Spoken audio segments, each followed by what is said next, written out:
What is going on, my YouTube people? Hopefully, everybody had a good Halloween. Not too much sugar, not too much craziness, not too many tricks, lots of treats, all the good stuff.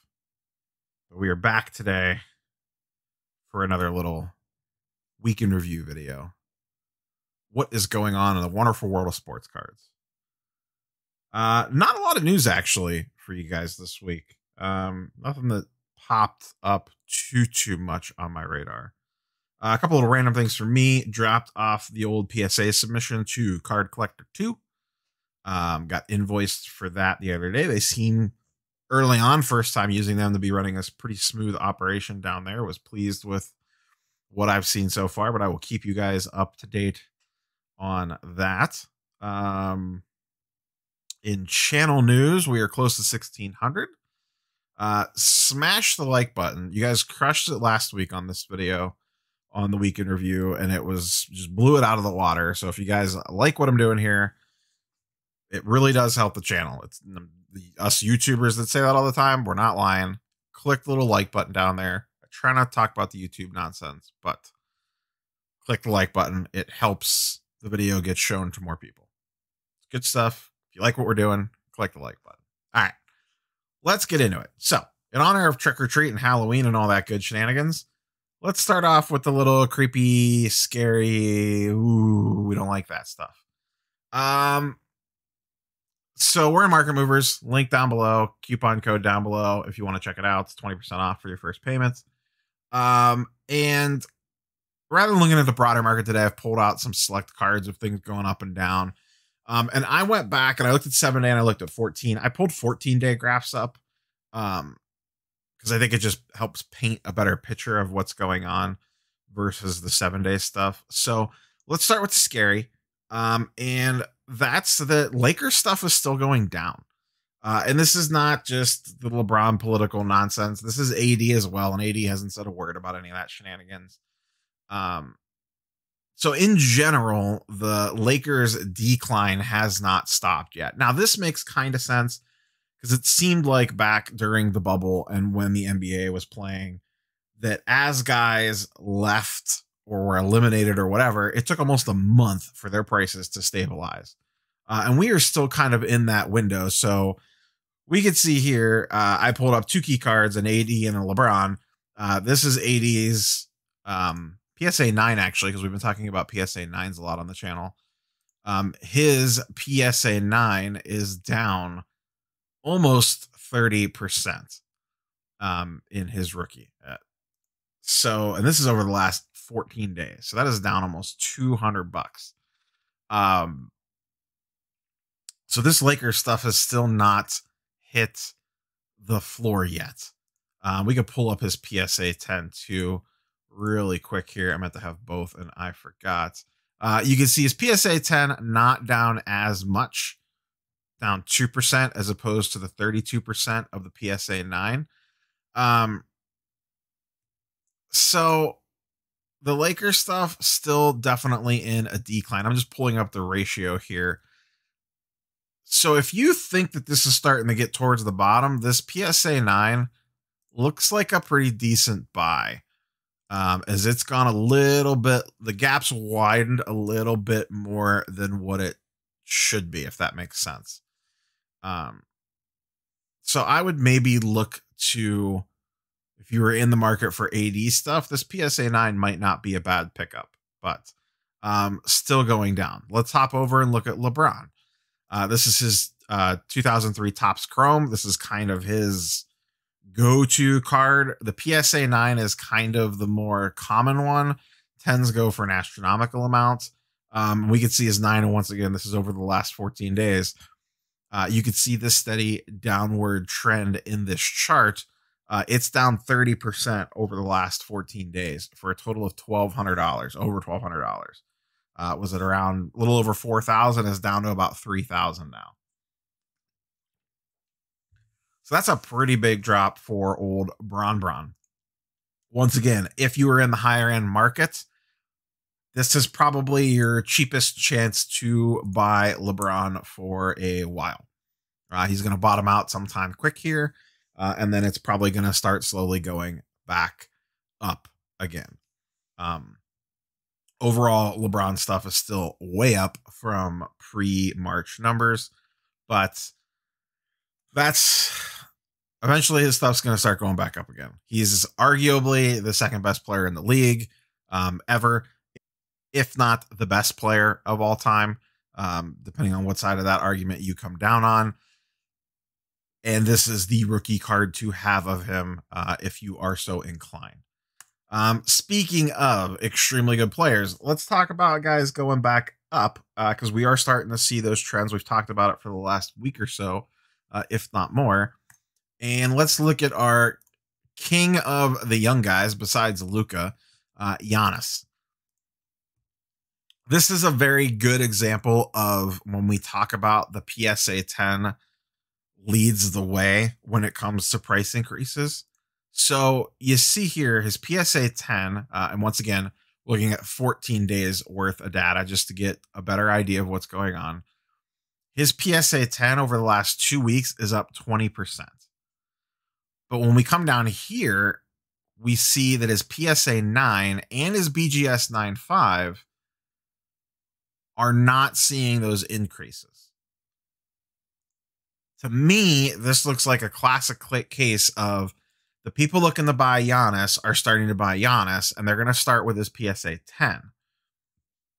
The price of the PSA 10 is going to rise first, and then the other two will follow suit. In fact, and you don't see this very often either, there's been 27 PSA 10s that sold over the last 2 weeks, and only 17 combined of 9s and BGS 9.5s. So once again, this looks like the classic case of when people talk about the PSA 10 leading the charge, this looks like the PSA 10 leading the charge. And I expect Giannis stuff to start climbing back up again.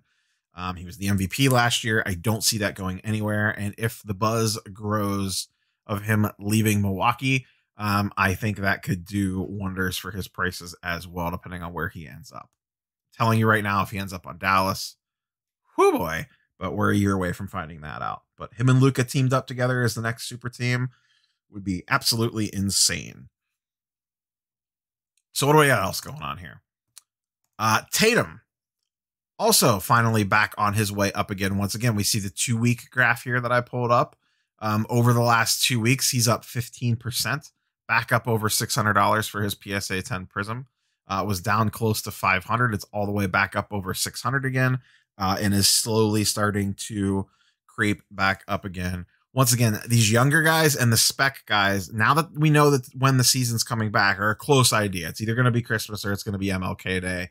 It sounds like it's not going to go all the way to February or March. So we have a really good idea that the season's coming very quickly. And once again, once the NBA offseason kicks off here in the next couple weeks, I think that's really going to stoke the fires because everybody loves the NBA offseason. So we see Tatum's prices going up. We also see, this is an interesting one, Trae Young, his 2019 Prism, so his second year, has more than doubled in the last 14 days. This was down to about $5 a pop. We talked about this one a couple weeks ago, or about a week and a half ago on the Trae Young video, as a pretty good pickup. And you could see that already it's up 127% over the last 14 days. This is up to around $10 a pop now. It was around $4 to $5 a piece. And you can see the trend graph here. I still, at $10 a piece, really like this card. Luka's second year Prism, I don't have it pulled up today, but it's kind of doing the same thing. It hasn't gone up as much, but it is also trending in that direction. And that's almost like a $30 or $35 card now. His second year Prism. I don't think Trae is obviously anywhere near as good as Luka, but Trae's going to put up big numbers. That's what Trae does. And those numbers are going to drive prices. And the Hawks are rumored in pretty much every offseason trade that could manifest itself. They could get Gordon Hayward. They could get Danilo, Gallinari. Who knows? But all the big time NBA reporter guys are speculating that the Hawks are basically in play for every name that's being floated across the trade market. They have the room to do it, and they also have the weapons to do it. They have a lot of young guys. They still have most of their draft picks. they could very easily make a major upgrade on that roster and get them buzzy. Fully believe that they want to be in the playoffs this year. It would be a major disappointment if they don't make it given the roster. So Trey stuff in general across the board is all starting to trend up, along with a lot of the other trendy guys. Speaking of trendy guys, Michael Porter Jr. This is just his base Prism Raw. We're seeing lots of Raw prices going up right now versus the graded counterparts on a lot of these cards. And I think that's because people are putting a priority on buying the Raw now to try to rush and get them graded before the season starts, is my speculation. And also, it's a lower price point entry, so you're going to have a bigger market for that stuff. But we could see MPJ's base Prism over the last 14 is up 40%. Went from an under $30 card to a $40 card, and seems to be well on its way. Once again, there's some news that can affect him. We've talked about this before. What does Millsap do? What do they do with him? That could expand MPJ's role, but I fully expect him to be a full starter this year with that team, and I think that will do wonders for his numbers and his card prices and his development. Good old Zion and Ja, the twins of the 2019 class. So the interesting thing here is that, once again, 14-day charts here. Ja is up almost 40% the last 2 weeks, whereas Zion is only up about 6%. And you can see here, too, the other interesting thing, 104 Ja's have sold compared to 84 Zions.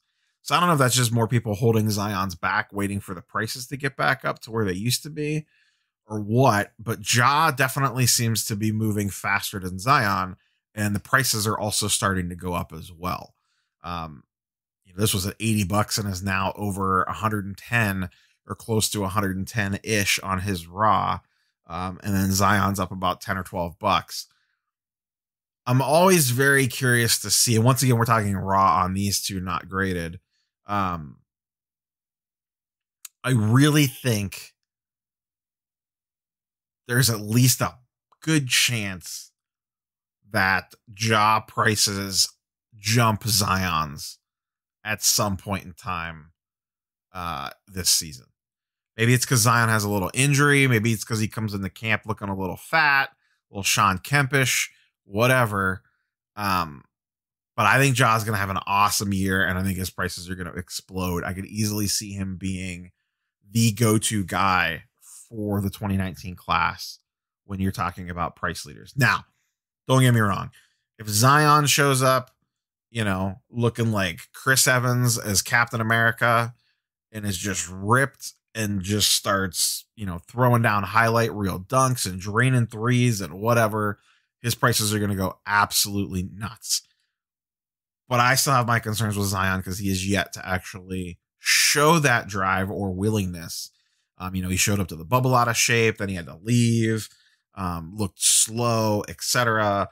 Was slow at the beginning of last season when camp started, lots of nagging injuries, etc., etc. I will be looking to move off a good portion of what I have left of Zion stuff in the lead up to this season.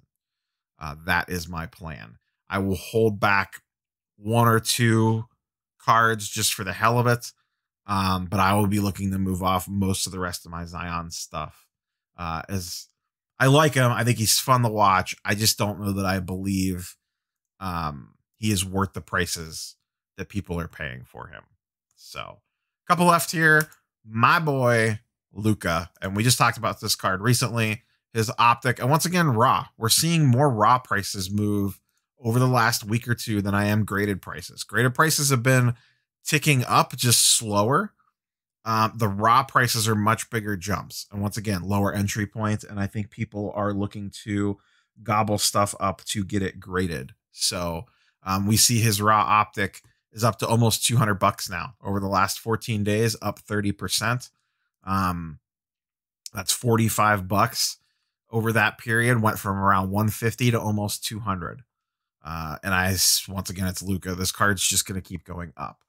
Now that we've turned the corner on this stuff and the market has essentially bottomed out, any of these young trendy guys, and Luka is a number one on my books. If you got money laying around and you're looking to throw it on a player, find some Luka, even if it's hoops or Donruss, PSA 9s, BGS 95s, SGCs, raw, whatever. Get your hands on Luka stuff. It's the easiest, safest investment as long as he stays remotely healthy. His stuff's going to go to the moon.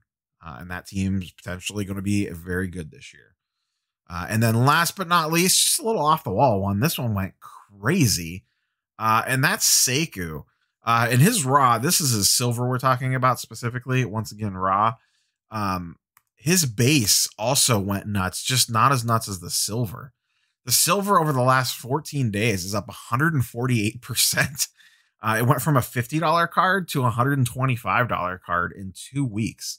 And you could see the graph here. From basically 1022, it's gone straight up the last 7 days, really. But prior to that, it was leaning up and then dipped back down again. And now it's kind of shot up. So I don't know. I'm assuming what happened is someone pumped Sekou. That's a guess. I honestly have no idea. I cannot watch every YouTube channel in the world to see what people are talking about.